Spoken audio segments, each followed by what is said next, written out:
seperti Tuhan. Engkau adalah Allah satu-satunya yang dapat kami percaya. Engkau adalah Allah satu-satunya sehingga iman kami boleh bertumbuh di dalam kebenaran. Oleh karena itu Bapa yang baik, hari ini kami akan belajar tentang kebenaran firman-Mu. Kami tidak mau menjadi jemaat yang suam-suam kuku, tidak dingin dan tidak panas. Oleh karena itu hari ini Tuhan, bangkitkan kembali iman dan semangat kami. Fokus kami hanya kepada ke Kristus, dan kami Yesus Kristuslah sebagai sumber kehidupan kami satu-satunya. Oleh karena itu Bapa, biarlah firman Tuhan yang akan ditaburkan hari ini boleh meresap di dalam hati kami, boleh menjadi Tuhan landasan dalam kehidupan kami, sehingga apapun yang kami lakukan, apapun yang kami miliki hari ini, hanya Yesus Kristus di atas segala-galanya. Oleh karena itu Bapa yang baik, biarlah hari ini berikan urapan-Mu yang baru pada hamba-Mu Tuhan, sehingga lewat mulut lidah bibir hamba-Mu ada urapan kuasa Roh Kudus-Mu boleh mengalir untuk seluruh jemaat-Mu yang hadir pada hari ini. Dan kami yakin dan percaya, sementara firman Tuhan disampaikan, yang sakit sudah disembuhkan, yang hari ini berbeban berat Engkau boleh lepaskan, bahkan yang tidak mempunyai pengharapan Engkau beri pengharapan yang baru, karena hanya lewat firman-Lah segala-galanya akan menjadi mungkin. Bagi Allah tidak ada yang mustahil. Oleh karena itu Bapa yang baik, biarlah hari ini Tuhan kami akan duduk diam, duduk tenang, mendengarkan firman-Mu seperti telinga seorang murid dan hati seorang hamba. Seluruh umat Tuhan, jemaat Tuhan yang diberkati Tuhan, kita katakan bersama-sama amin. Sekali lagi kita katakan bersama-sama amin. Haleluya. Ada haleluya? Haleluya. Kok lemes semua? Loyo semua ini. Ada haleluya? Luyu. Ya, hari ini kita terakhir dalam serial khotbah untuk jemaat di Asia Kecil. Dan hari ini kita akan melihat khotbah yang paling terakhir, dan mungkin khotbah ini mohon maaf agak sedikit lama, tapi biarlah kita mau belajar tentang Laodikia yang luar biasa ini, sehingga kita bisa mengerti tentang Laodikia. Mari Bapak Ibu Saudara kita buka kitab Wahyu pasal 3 ayat 14 sampai ke 22. Kitab Wahyu pasal berapa? 3 ayat 14 sampai belum ngantuk, sudah tidak ngantuk lagi. Haleluya. Yuk saya undang untuk bangkit berdiri. Wahyu pasal 3 ayat 14 sampai 22. Setelah itu barulah ini cerita tentang akhir zaman. Makanya kenapa kita persiapkan seluruh jemaat di tempat ini, karena sebentar lagi kita juga akan masuki masa-masa akhir zaman. Yuk kita buka kitab Wahyu pasal 3 ayat 14.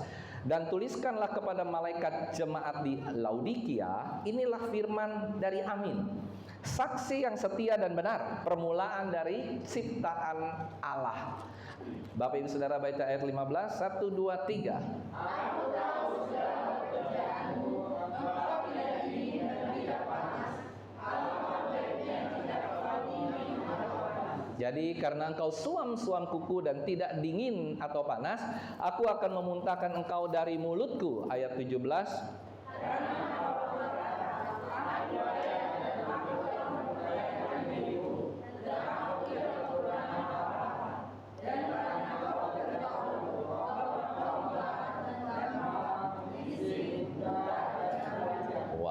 Maka aku menasihatkan engkau supaya engkau membeli daripadaku emas yang telah dimurnikan dalam api, agar engkau menjadi kaya, dan juga pakaian putih supaya engkau memakainya, agar jangan kelihatan ketelanjanganmu yang memalukan, dan lagi minyak untuk melumas matamu supaya engkau dapat melihat. Ayat 19.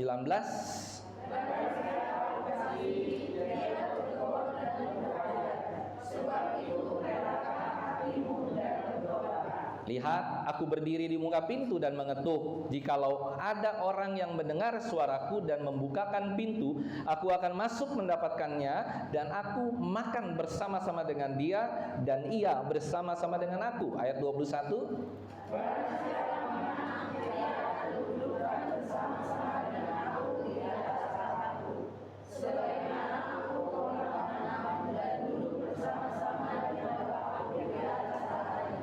Ayat 22. 22, 1, 2, 3. Siapa bertelinga, hendaklah ia mendengarkan apa yang dikatakan Roh kepada jemaat-jemaat. Tuhan memberkati, silakan duduk. Bapak Ibu Saudara yang terkasih, ayat yang ke-14 saya bacakan sekali lagi. Dan tuliskanlah kepada malaikat jemaat di Laodikia, inilah firman dari Amin. Bapak Ibu Saudara, kota Laodikia adalah kota yang kaya, kota yang merupakan kota yang banyak banknya. Jadi saat itu sudah ada bank, Saudara. Sekarang ada di sini Bank BCA, Mandiri dan yang lainnya. Saudara yang terkasih, ternyata pusat perbankan ini sebelum pada saat itu adalah 60 Masehi. Nah, tetapi kota ini ternyata juga penghasil wool paling luar biasa. Karena kenapa? Di kota Laodikia ini banyak rumput untuk domba. Dan woolnya ini berbeda. Dombanya bukan domba putih, tetapi domba hitam. Jadi wool yang dihasilkan wool hitam. Wool hitam itu jauh lebih mahal dari wool putih. Karena kebanyakan domba itu putih atau hitam. Kecuali domba itu masuk ke dalam selokan. Yang tadinya putih jadi hitam, Saudara.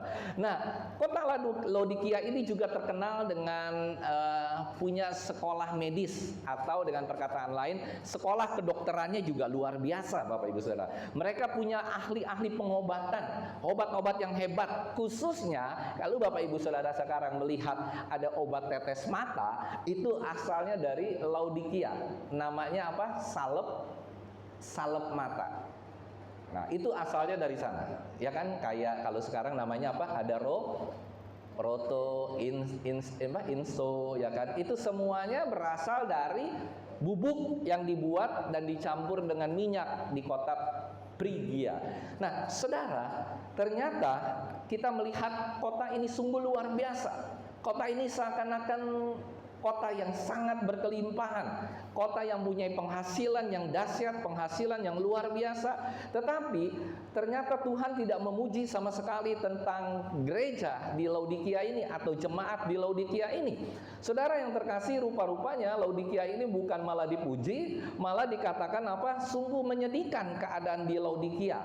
Dan yang pertama yang kita mau lihat di sini adalah inilah firman dari Amin. Nah, Saudara, kalau orang kita sering sebut ada amin, kita selalu bilang amin. Inilah firman dari Amin, bukan dari si Amin, Saudara. Inilah firman dari Amin. Apa kata amin ini?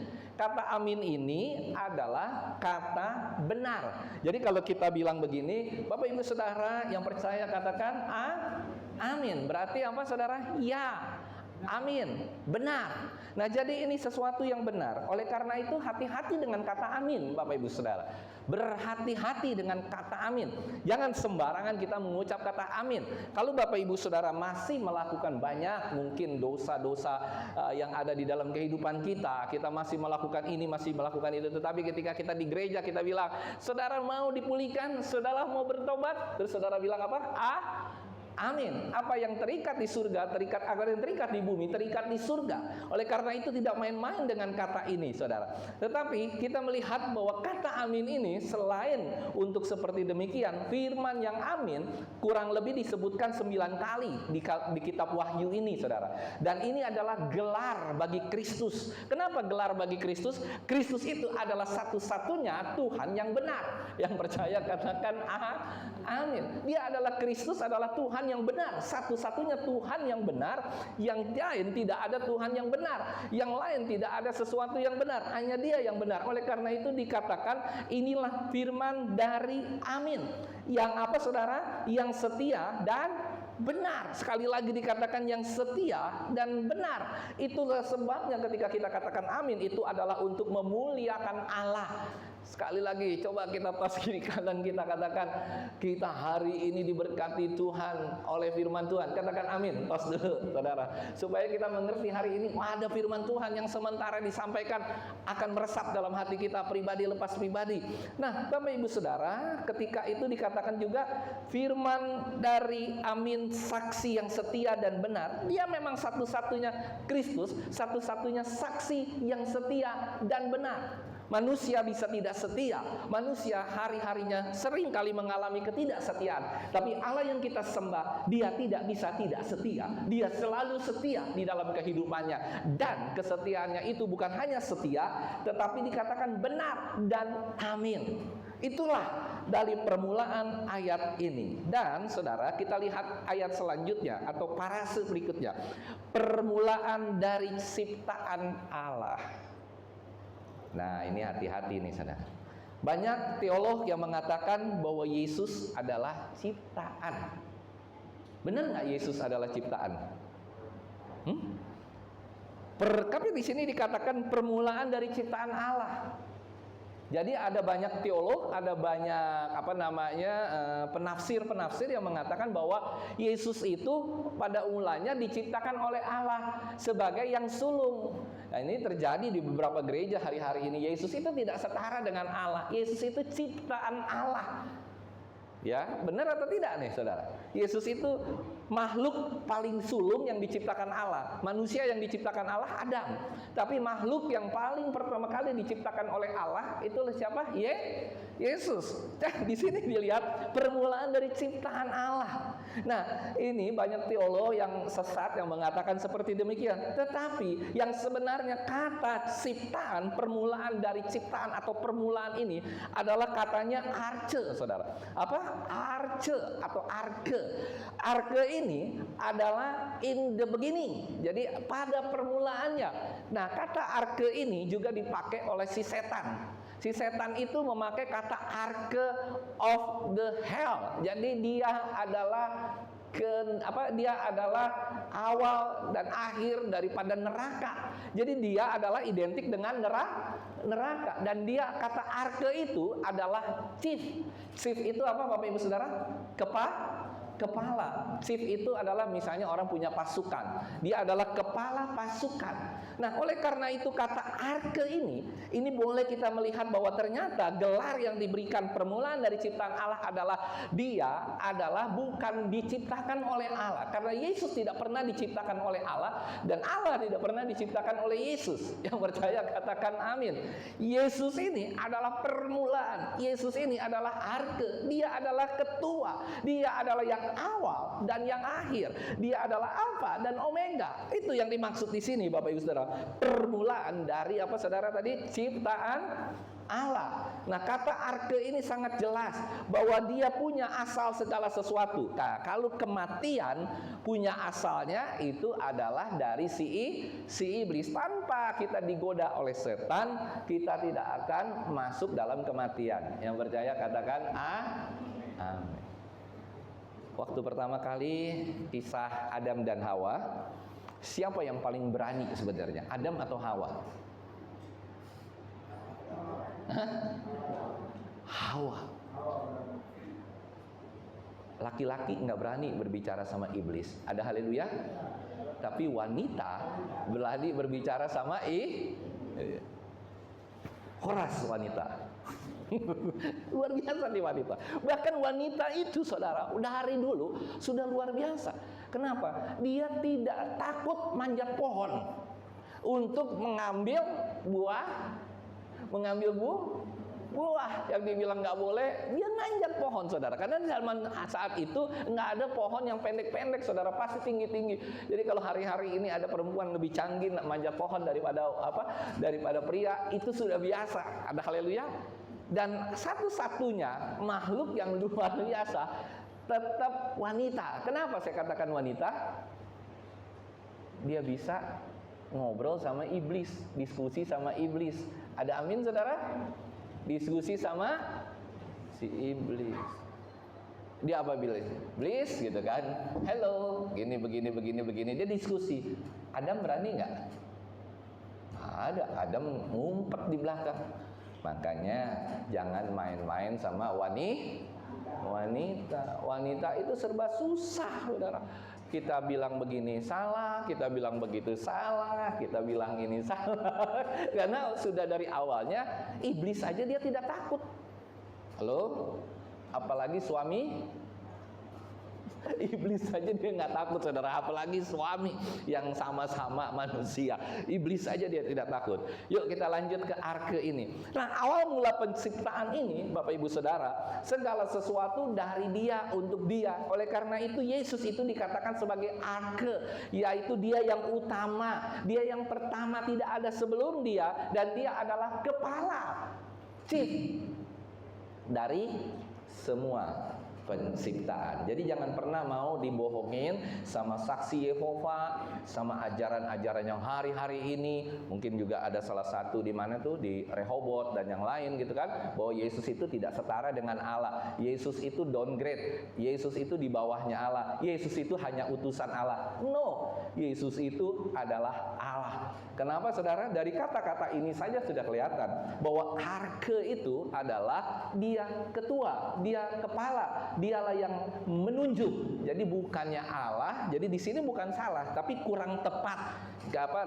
terjemahan dari LAI. Jadi kalau kita lihat bahasa aslinya adalah arke. Ada amin, saudara? Arke ini menandakan bahwa Allah yang kita sembah itu bukan menciptakan Yesus, tetapi Yesuslah yang juga menciptakan segala sesuatu. Dia tidak pernah diciptakan. Dia bukan makhluk ciptaan. Yang percaya katakan amin, saudara. Ayat yang ke-15 kita lanjut. Aku tahu segala pekerjaanmu. Nah, engkau tidak dingin dan tidak panas. Jadi karena engkau suam-suam kuku dan tidak dingin atau panas. Saudara yang terkasih, Herman Hoeksema mengatakan bahwa ini adalah sesuatu hal yang sangat-sangat luar biasa. Saya mau tanya, dari 7 jemaat yang kita sudah belajar, ada jemaat apa pertama? Ayo no. Pertama jemaat terus Pergamus, terus ya. Coba lihat satu-satu ya, dari Wahyu pasal 2, lihat deh. Ada nggak satu kali waktu yang dikatakan bahwa dia adalah jemaatnya suam-suam kuku? Ada nggak? Nggak ada. Terus kita bilang, oh hanya Laodikia. Kenapa Tuhan mengatakan demikian kepada jemaat di Laodikia? Hebat nih, saudara. Ini kita perlu belajar banget dari Tuhan. Jadi Tuhan Yesus kita itu, kalau Dia mau berbicara segala sesuatu, Dia pasti mengambil kontekstualnya. Nggak kayak kita, kalau kita bicara selalu ngaco belok. Haleluya. Kalau Yesus itu berbicara selalu kontekstual. Yang percaya katakan kenapa ada suam-suam kuku. Jadi ceritanya begini, Bapak Ibu Saudara. Di kota Laodikia itu ada 6 mil dari kota Laodikia itu ada yang bernama kota Hierapolis. Namanya apa? Hierapolis. Di utara itu ada Hierapolis. Nah, di Hierapolis ini itu ada sungai, dan sungainya itu seperti belerang. Kalau di sini di Indonesia ada Sungai Belerang, di Manado ada, di Bandung ada, di mana tuh? Maribaya. Ada air belerang. Nah, sungai ini mengalir, saudara, dari kota Hierapolis ini mengalir ke kota Laodikia. Nah, di kota Laodikia airnya berhenti. Di kota Laodikia itu airnya berhenti. Nah, setelah airnya itu berhenti di kota Laodikia, ternyata itu masih panas dan air itu berisi belerang. Di kota yang satunya lagi, Bapak Ibu Saudara, ada kota yang namanya Kolose. Kota apa, saudara? Kolose. Itu ada di daerah timur. Jadi daerah timur, daerah utara, airnya ketemu di tengah-tengah. Nah, air yang ketemu di tengah-tengah ternyata dari kota Kolose ini atau daerah Kolose ini mengalir air ke kota Laodikia.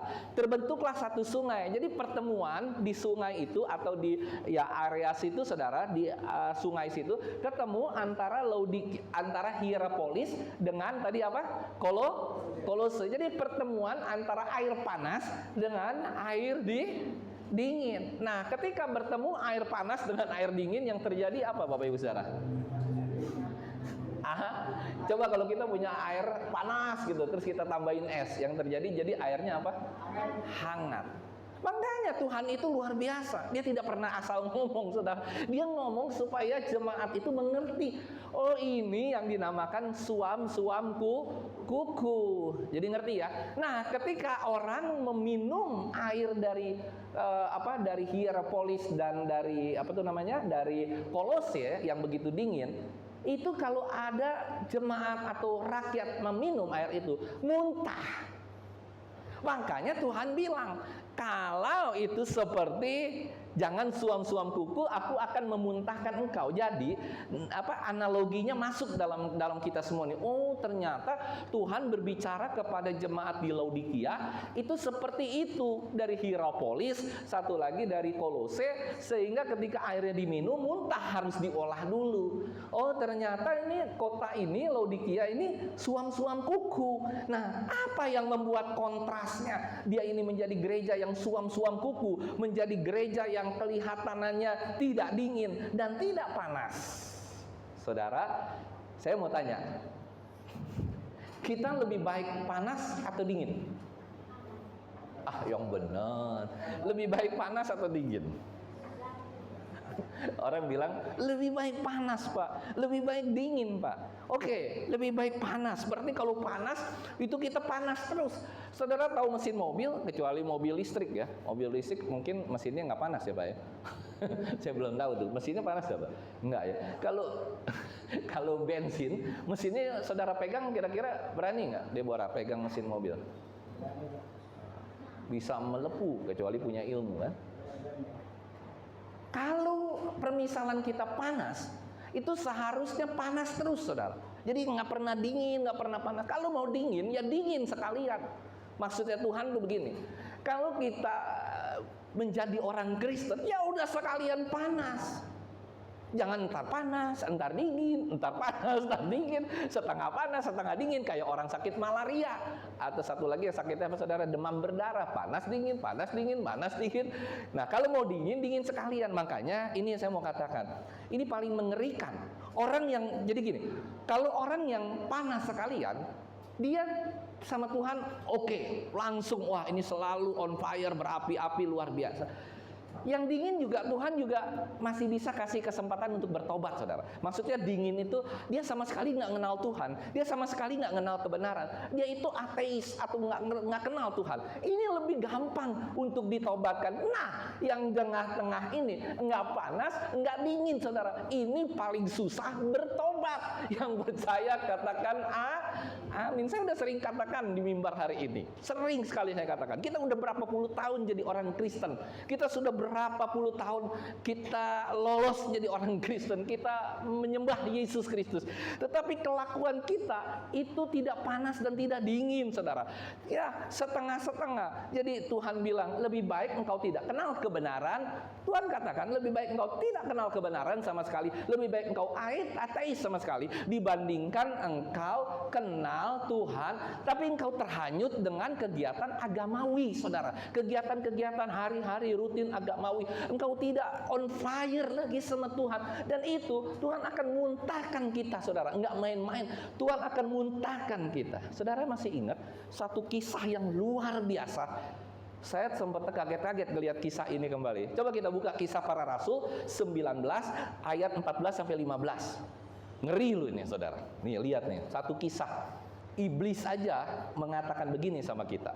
Coba, udah ketemu belum? Kisah Para Rasul. Coba ya, saudara ya, sabar sedikit, kita lihat. Kisah Para Rasul pasal berapa tadi? 19 ya. Yuk kita belajar nih. 19 ayat berapa? 14 sampai 15 ya. Saya bacakan supaya saudara menyimak. Mereka yang melakukan hal itu ialah 7 orang anak dari seorang imam kepala Yahudi yang bernama Skewa. Saudara ada yang punya anak namanya Skewa nggak? Ini kepala Yahudi ya, kepala Yahudi, imam kepala. Tetapi ayat 15, saudara, saya bacakan ya. Tetapi roh jahat ini, dia mau nengking roh jahat nih. Tetapi roh jahat itu menjawab, Yesus aku kenal. Terus siapa lagi? Dan Paulus aku ketahui. Tetapi kamu Who are you? Siapa kamu? Saudara bisa bayangkan nggak? Malu nggak saudara? Kalau kita setengah-setengah, iblis bilang begini, ya elah, Yesus aku kenal. Paulus dikenal nggak? Paulus aku ketahui. Tapi kamu, tapi kamu kenal nggak saudara? Setan aja kagak kenal saudara. Ada haleluya? Setan aja kagak kenal kita loh saudara. Tetapi kamu, aku nggak tahu siapa kamu. Who are you? Siapa kamu saudara? Hati-hati nih saudara. Jadi Tuhan ingin mengatakan kepada kita semua, jangan nanggung. Kalau hidup itu jangan nanggung.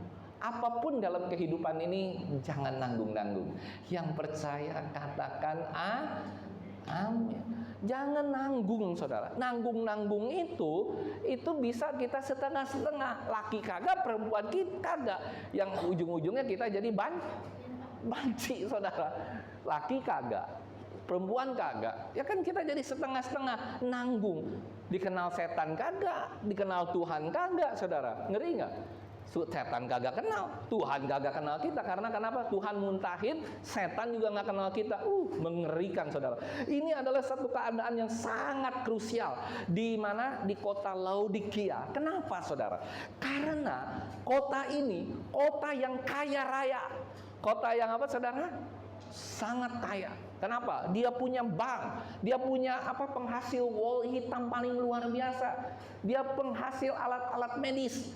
Bahkan yang tadi saya sebutkan di awal, penghasil tetesan mata, obat mata pertama kali sudah dikenal di kota Laodikia. Dia penghasil obat-obatan medis terutama untuk salep mata, untuk obat tetes mata nomor 1 di dunia sampai hari ini. Jadi kota ini adalah kota yang kaya. Kota yang kaya dan mereka bilang, saya itu nggak perlu Tuhan, saya nggak perlu siapa-siapa lagi, saya nggak perlu apa itu Tuhan. Nah, oleh karena itu, inilah orang yang suam-suam kuku itu adalah sebenarnya Tuhan mau katakan, Tuhan paling enek, Tuhan paling nggak suka, Tuhan paling, sama orang yang suam-suam kuku. Suam-suam kuku itu sebenarnya orang yang sombong. Katakan kiri kananmu, jangan sombong. Tuh saudara, suam-suam kuku itu identik sama sombong. Kenapa sombong? Kita merasa kita sudah punya segala sesuatu.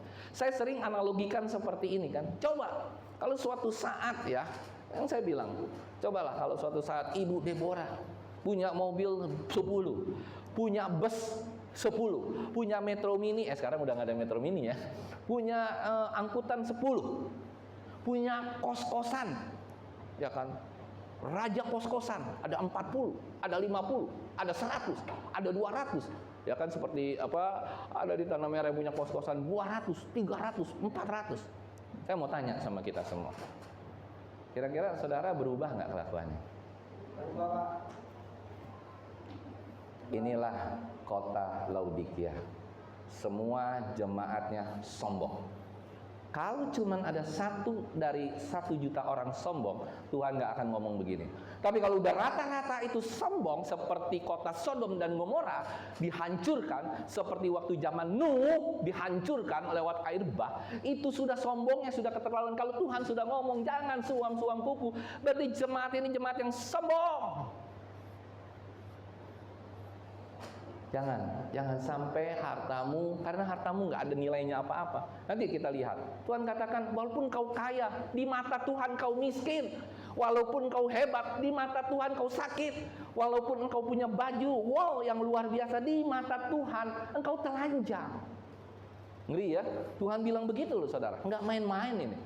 Jadi hati-hati dengan kesombongan ini saudara. Dan saya cukup punya pengalaman, minimal ada 10 lah ya, 10 kali tadi pagi saya hitungin orang-orang yang tadinya susah sekarang jadi lumayan kaya, nggak kaya banget gitu, tapi sombongnya udah kayak melewati langit saudara. Ya, kurang lebih ada 10, termasuk di jemaat kita dan ada beberapa teman saya di luar. Luar biasa. Setelah dulu lagi zaman susah, Tuhan luar biasa, bagi Tuhan nggak ada yang mustahil. Setelah sekarang lupa Tuhan, nggak tahu lagi kemana sama dia. Pokoknya sudah kaya, sudah merasa seakan-akan kehidupannya semuanya sudah cukup, semua sudah ada penghasilan, sudah santai, lupa sama Tuhan. Bukan lupa saudara, tetapi sudah nggak on fire lagi, sudah jauh dari Tuhan, sudah mengandalkan usahanya, sudah mengandalkan ini, mengandalkan itu hati-hati saudara. Tuhan akan muntahkan kita dan tidak main-main saudara. Dan sikap acuh tak acuh secara rohani ini merupakan kondisi yang tidak bisa diperbaiki. Tuhan bilang tidak bisa diperbaiki. Sekalipun kita ini sok-sokan gitu kan, aduh Pak Pendeta, saya kan setiap hari Minggu ke gereja, saya kan ikut doa malam, saya kan ikut doa pagi, saya kan begini Tuhan, saya kan begitu Tuhan, saya kan bayar perpuluhan, semuanya saya lakukan. Tapi di mata Tuhan, engkau tidak melakukan apa-apa, engkau sombong saudara. Kenapa saudara?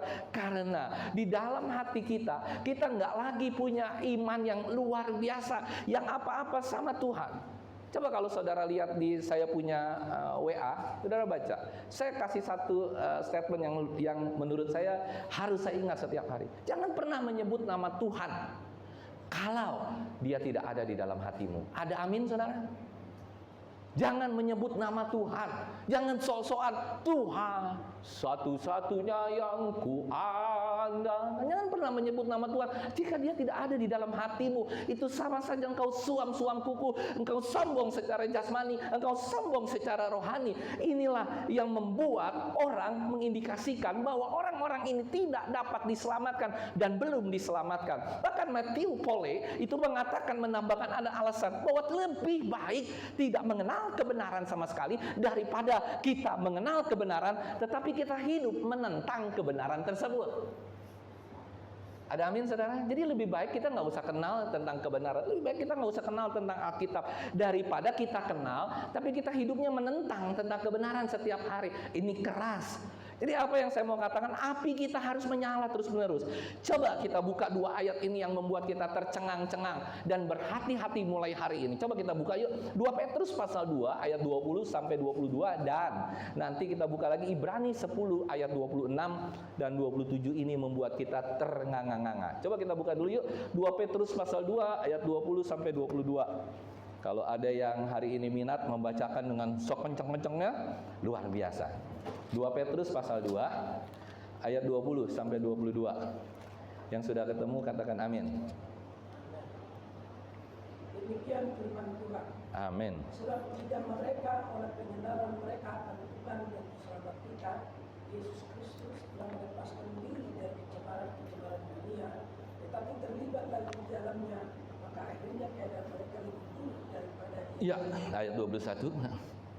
Karena itu bagi mereka adalah lebih baik jika mereka tidak pernah mengenal kebenaran daripada mengenalnya, tapi kemudian berbalik dari perintah kudus yang disampaikan kepada mereka.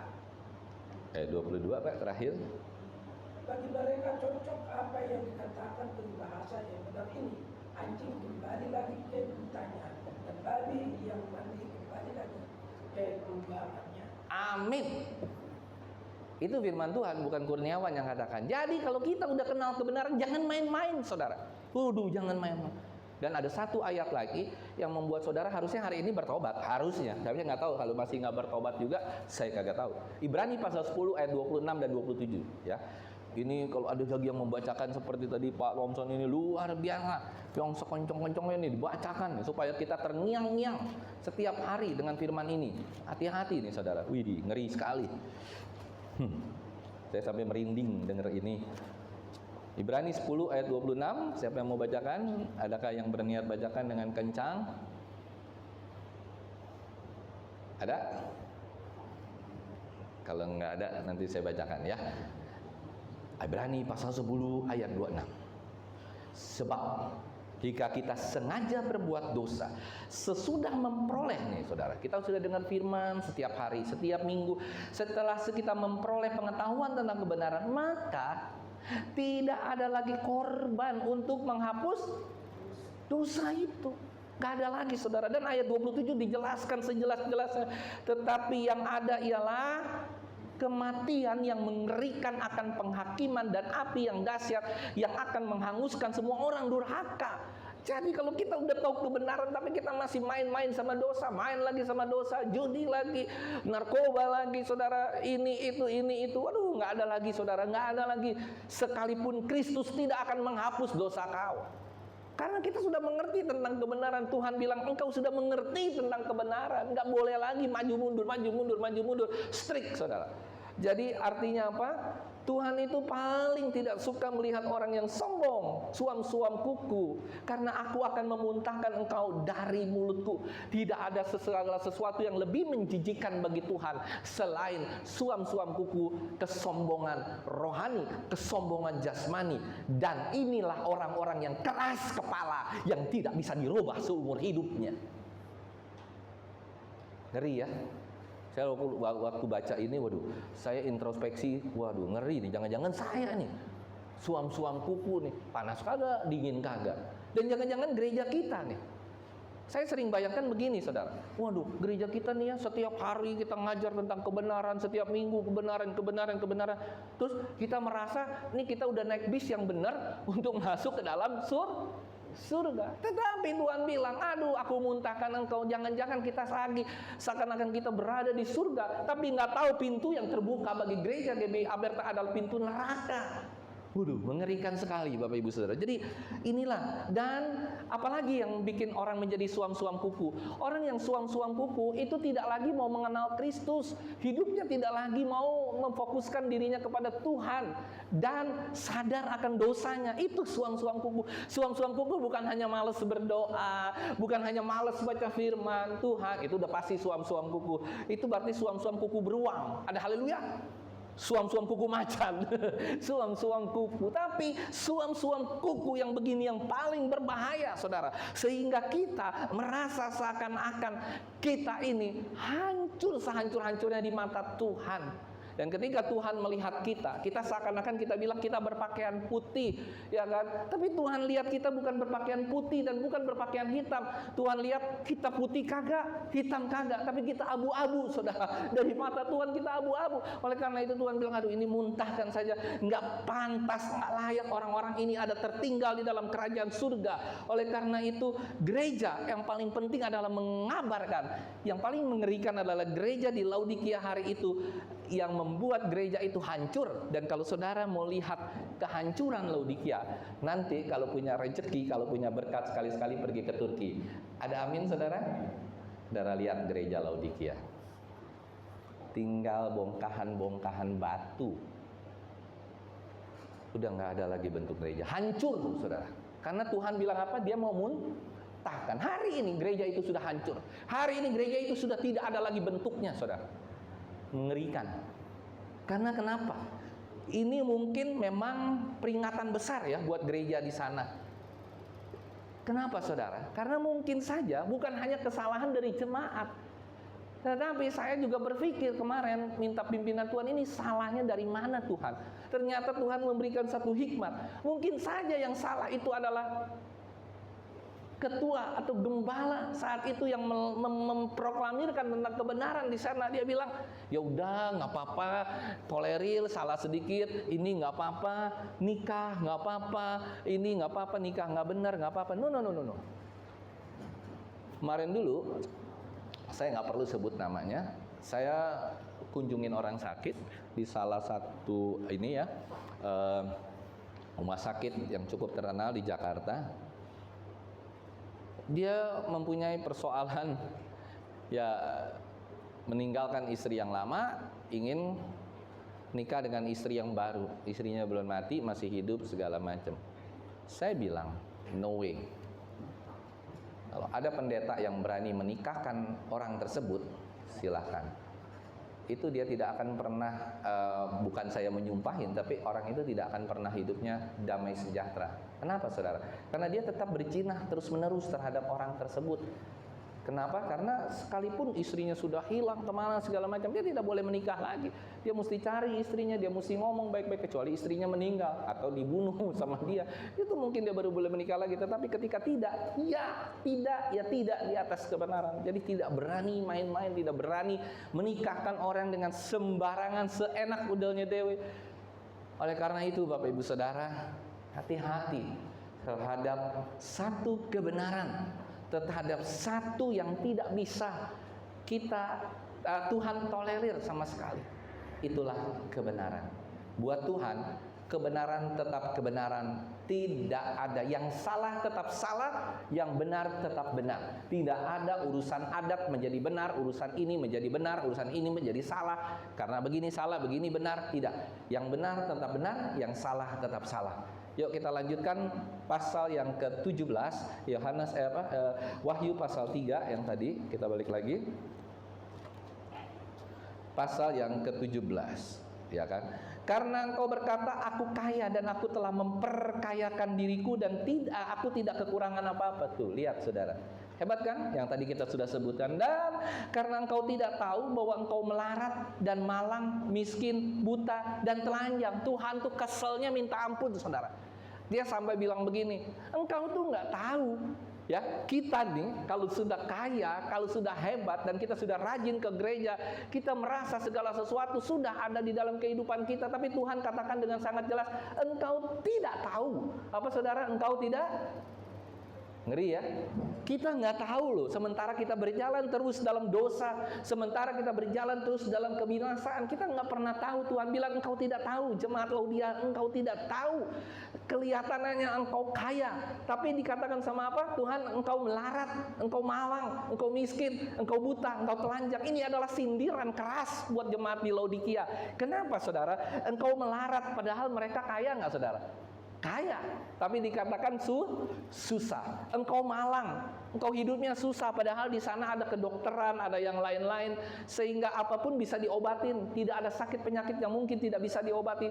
Engkau miskin, padahal mereka kaya, punya bank, punya penghasil wol paling hebat, penghasil salep mata satu-satunya di dunia. Terus dikatakan engkau buta. Gila tuh saudara. Tuhan apa ngomong begini, engkau buta dan telanjang, padahal mereka penghasil baju wol, kota penghasil wol hitam paling luar biasa. Inilah kengerian yang sengeri-ngerinya yang dilakukan yang Tuhan kasih peringatan untuk kota Laodikia.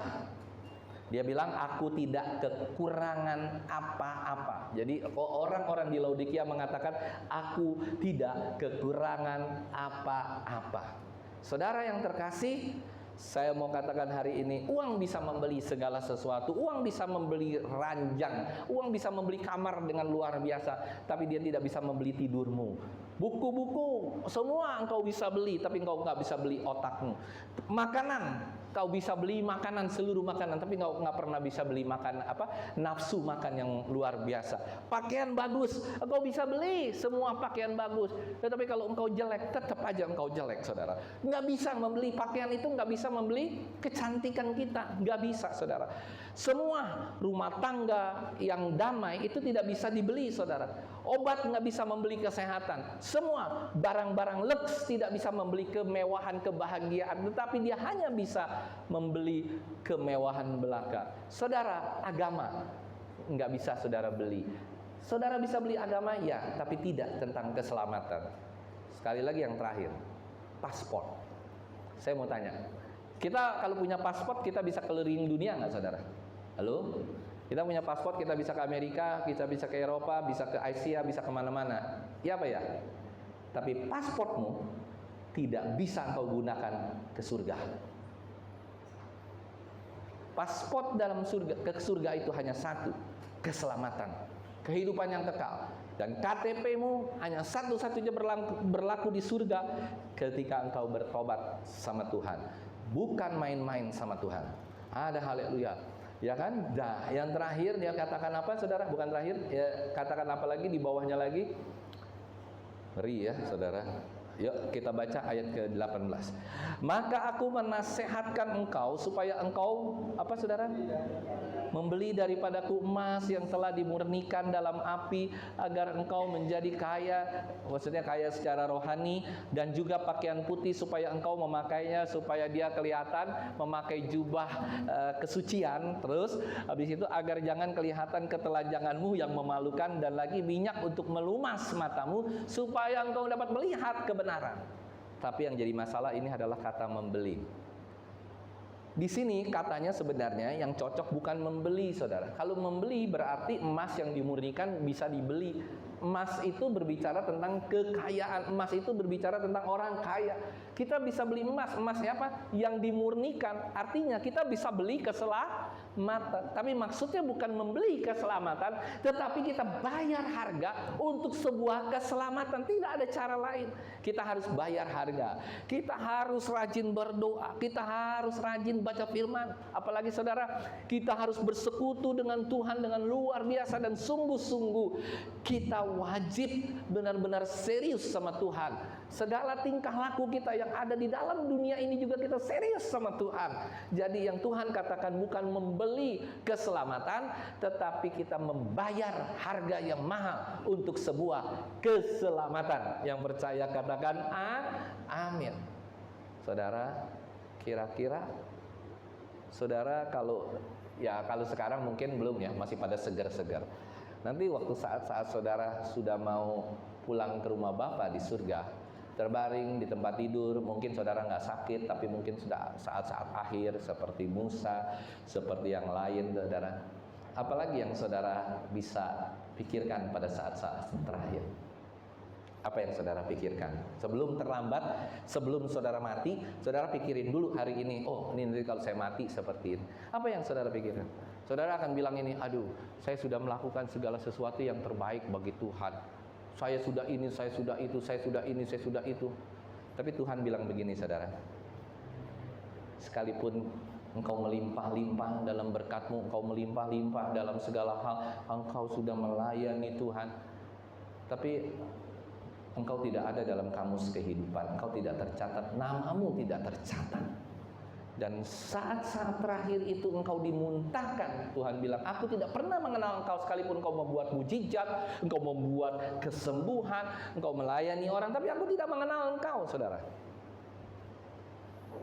Berjaga-jagalah dan waspadalah, saudara.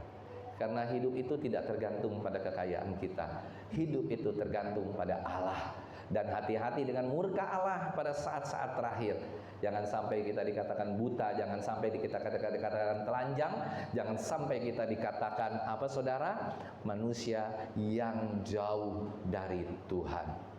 Saudara yang terkasih di dalam nama Tuhan Yesus Kristus, ayat ke-18 dikatakan yang tadi, aku mau menasehatkan engkau supaya engkau membeli daripadaku emas yang telah dimurnikan dalam api. Saudara, satu hal yang saya ingin juga pesankan lewat mimbar hari ini, kalau saudara sedang beribadah di gereja manapun, mungkin nggak di gereja sini, saudara, ada satu hal yang saya rindukan supaya saudara jadi mengerti tentang kebenaran di gereja manapun, itu pasti sama. Semua judulnya pasti firman Tuhan, semua judulnya pasti orang berkhotbah. Tapi satu hal, khotbah yang benar, gereja yang benar hanya satu, bukan hanya kita gereja yang benar. Saya tidak pernah seperti seorang hamba yang mengatakan bahwa gereja kita adalah gereja paling benar. No. Ada hamba tuh yang mengatakan mimbar, gerejaku adalah gereja yang paling benar, gereja yang paling kudus, gereja yang pengajarannya paling benar. Saya nggak mengatakan begitu. Tapi satu hal saudara mesti lihat, ketika hamba Tuhan itu berkhotbah, cuman dua hal yang saudara lihat. Sentralnya kepada Tuhan, Kristus, Kristus atau teokrasi. Yang satu lagi, apakah pendetanya selalu memperingatkan kita tentang dosa. That's all. Kalau itu nggak ada di dalam kehidupan gereja, kalau itu ketika berkhotbah hanya duit, hanya uang, hanya mujizat, hanya berkat, boleh. Saya tidak anti mujizat, tidak. Tetapi itu bukan yang utama. Itu adalah hanya bonus yang akan kita alamin. Ada amin, saudara? Kerajaan surga itu seumpama segala sesuatu yang terpendam di dalam ladang. Kerajaan surga itu seperti seorang pedagang yang mencari mutiara yang indah. Setelah ditemukan mutiara yang indah, berapapun dia akan menjual seluruh harta bendanya untuk membeli mutiara itu. Ada haleluya. Beberapa hari yang lalu saya sempat kepikir begini, aduh Tuhan, saya bilang, sekarang nih saya lagi susah-susahnya nih Tuhan. Terus apa yang Tuhan ingatkan? Mungkin tahu Tuhan ingatkan, tahu si iblis yang ingatkan. Saya nggak tahu nih yang mana yang Tuhan, yang mana yang iblis yang mengingatkan saya. Tapi ada satu yang saya teringat begini, saudara. Wah, kalau saja saya nggak dipanggil sama Tuhan untuk Aberta ini. Sebentar lagi minggu depan kita ulang tahun ya. Ada haleluya. Ulang tahun ke-20 tahun. Ya, nanti ada lomba nyanyi. Ada amin saudara? Lomba apa? Nyanyi. Ada satu lagu wajib. Lagunya Whitney Houston. Mau nggak? Atau lagunya lagu gereja aja? Apa I believe I can fly? Apa mau lagu apa saudara? Tuhan adalah gembala. Nanti dipilih ya. Lagu wajibnya satu. Nanti hadiahnya ketika sudah sampai ke di dalam kerajaan surga, nanti kita kasih kado. Ada haleluya? Nanti ada hadiahnya. Nanti kita kan minggu depan ulang tahun gereja nih. Nah, nanti ada acara lomba. Nggak masalah saudara, mau suaranya fals kayak mau suaranya apa, ayo daftar. Ini untuk kita bersama, ya kan, untuk kita seru-seruan aja. Walaupun mungkin juaranya juga mungkin juara seru-seruan, tapi kita besok melakukan hal yang luar biasa. Nah, pendek cerita tadi saya bilang, waduh 20 tahun ya. Kalau aja saya nggak mulain gereja ini di Mangga Besar pertama kali sendirian sama ada pendeta almarhum Menat, saya bilang saya udah kaya raya nih. Benar saudara. Sekarang, waduh, nggak ada uang, masih pinjem sana sini. Padahal dulu setiap tahun ya nggak luput dari 80 juta untuk sewa gereja, itu nggak ada yang danain. Terus belum lagi operasionalnya. Waktu itu saya masih uang masih lumayan. Saya pikir 100 sampai 120 juta. Kalau dikali 20 berapa saudara? Kurang lebih 2,5 miliar ya. Nah, saya bilang, aduh Tuhan, mau nagih sama Tuhan apa enggak ya? Nah, maksud saya tuh itulah kadang-kadang kita bisa yang dibilang begini saudara. Kalau kita sudah ketemu tentang kerajaan surga, kita seperti seorang pedagang yang mencari mutiara yang indah. Setelah kita temukan mutiara yang sangat berharga itu, inilah keselamatan untuk kita semua. Berapapun kita akan pergi untuk menjual milik kita, sekalipun saya harus akhirnya nanti sengsara, saya harus nggak punya rumah, saya harus jual rumah saya, ya kan? Segala hal bisa terjadi. Kalau nggak, saya udah unjang-unjang kaki, ya kan? Maaf kata, misalnya duit 2,5 miliar itu kita punya tanah di daerah Tanah Merah aja mungkin 30 sampai 40 kos-kosan sih bisa kali ya kita bangun. Iya nggak? Berarti tiap bulan saya dapat duit berapa? 40 juta minimal. Tapi saya melihat bahwa keselamatan kita semua jauh lebih penting daripada uang yang sudah melayang terbang entah kemana. Tapi kita belajar untuk menukar harta duniawi kita kepada harta surgawi. Kita beli, kita bayar keselamatan ini. Kita harus membayar harga. Kita rela membayar harga. Ini bukan saya menceritakan, ini bukan saya ingin curhat atau apa, bukan saudara. Tetapi saya ingin, ternyata luar biasa ya. Karena daripada mula keselamatanku akan datang. Dan kita semakin hari semakin dimurnikan. Dan oleh karena itu Bapak Ibu Saudara, pakaian putih pun yang digunakan oleh siapa? Orang-orang yang sudah diselamatkan ini akan menghiasi, memperindah jiwa kita, dan kita semua boleh masuk ke dalam awan-awan kemuliaan yang luar biasa. Saudara yang terkasih, kita lanjutkan ayat yang ke-19. Barang siapa kukasihi, ia kutegur dan kuhajar. Karena itu Tuhan menegur kita hari ini, Tuhan menghajar kita hari ini. Relakanlah hatimu dan apa saudara? Bertobatlah. jangan main-main lagi. Ayo kita ini sebagai orang. Jadi kalau hari ini kita ada di tempat ini, ditegur sama Tuhan oleh firman Tuhan yang keras seperti ini, itu tandanya kita itu anak-anak yang dikasihi oleh Tuhan, yang diberkati oleh Tuhan, yang sangat Tuhan rindukan. Dan ayat ke-20 ini paling penting, saudara. Yuk kita lihat bersama-sama. Lihat, aku berdiri di muka pintu dan mengetuk. Jikalau ada orang yang mendengar suaraku dan membukakan pintu, aku akan masuk mendapatkannya dan aku akan makan bersama-sama dengan dia dan ia bersama-sama dengan aku. Artinya apa, saudara? Yang namanya keselamatan bukan kita yang mencari Tuhan. Yang percaya katakan amin. Yang namanya keselamatan, Tuhan mencari kita. Tuhan sementara sedang berdiri di pintu hati kita. Tuhan sementara sedang berdiri di dalam gereja kita. Tapi sering kali saya berpikir, kemarin saya dengar dari seorang hambanya, almarhum Bikman Sirait, pendeta Bikman Sirait mengatakan begini, belum tentu, saudara, kita di gereja seperti ini yang menjadi kepala gereja itu adalah Tuhan. Yesus Kristus sudah tidak lagi menjadi kepala gereja. Siapa yang menjadi kepala gereja? Gembala. Siapa yang mengatur segala sesuatu? Gembala. Siapa yang keinginan gembala, semuanya keinginan gembala. Sedangkan Tuhan tidak lagi menjadi kepala gereja. Nah, makanya Tuhan mau berdiri di pintu gereja kita. Tuhan mau berdiri di pintu hati kita. Dia mengetuk kita, dan kalau kita membukakan pintu, kita bertobat hari ini, Dia mau supaya kita akan makan bersama-sama dengan Dia. Artinya apa, saudara? Menikmati berkatnya Tuhan jasmani, menikmati berkatnya rohani, menikmati keselamatan yang tidak bisa diubah, yang tidak bisa ditukar oleh apapun. Hanya Yesus Kristus. Hanya Yesus. Apa, saudara?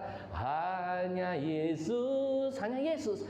Hanya Dia beri kabar senang.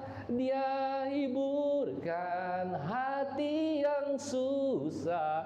Hanya Yesus. Apa tuh terakhirnya? Selamatku.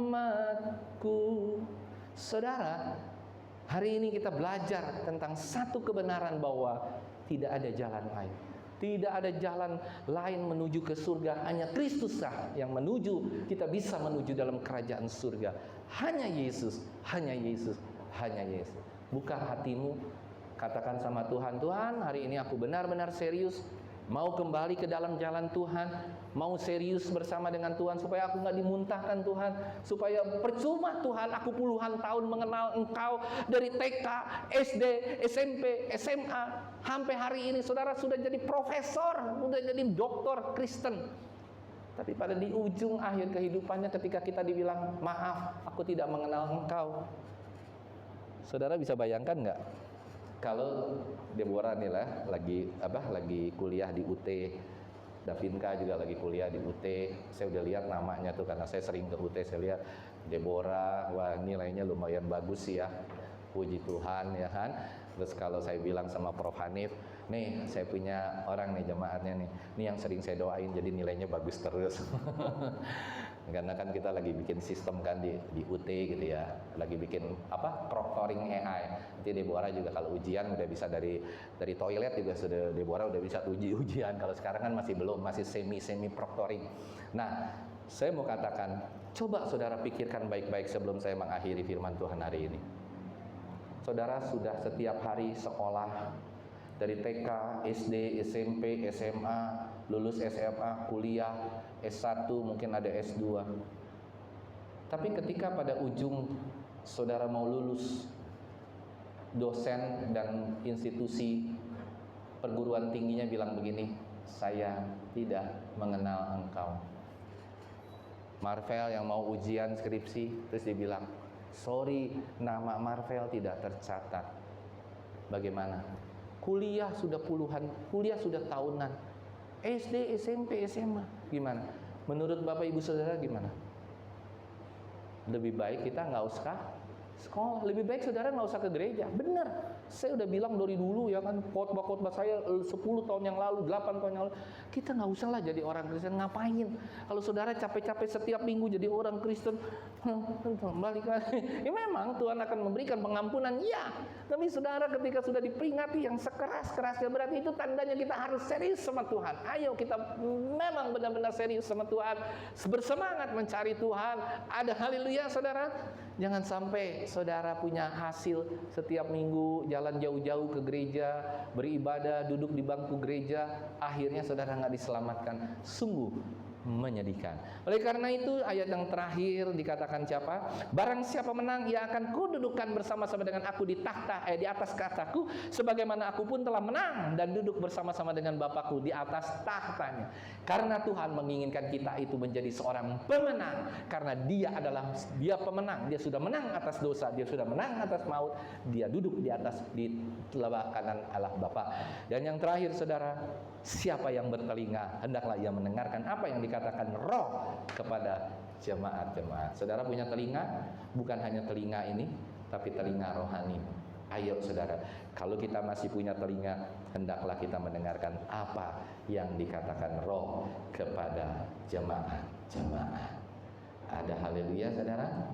Amin. Demikian firman Tuhan hari ini untuk menutup jemaat di Laodikia, untuk menutup suam-suam kuku. Besok-besok saya lagi mempersiapkan khotbah tentang dari kitab Kejadian atau mungkin nanti kita ambil satu materi tentang dosa, tentang surga. Dulu saya sudah pernah bahas tentang surga, 15 serial atau 20 serial itu ya, cukup panjang tentang surga, tentang dosa, tentang keselamatan, dan kita mau belajar itu terus supaya satu saat kelak kita bukan dimuntahkan sama Tuhan, tapi Tuhan lihat kita sudah panas, sudah luar biasa di dalam Tuhan, tidak suam-suam kuku lagi. Amin. Tuhan memberkati.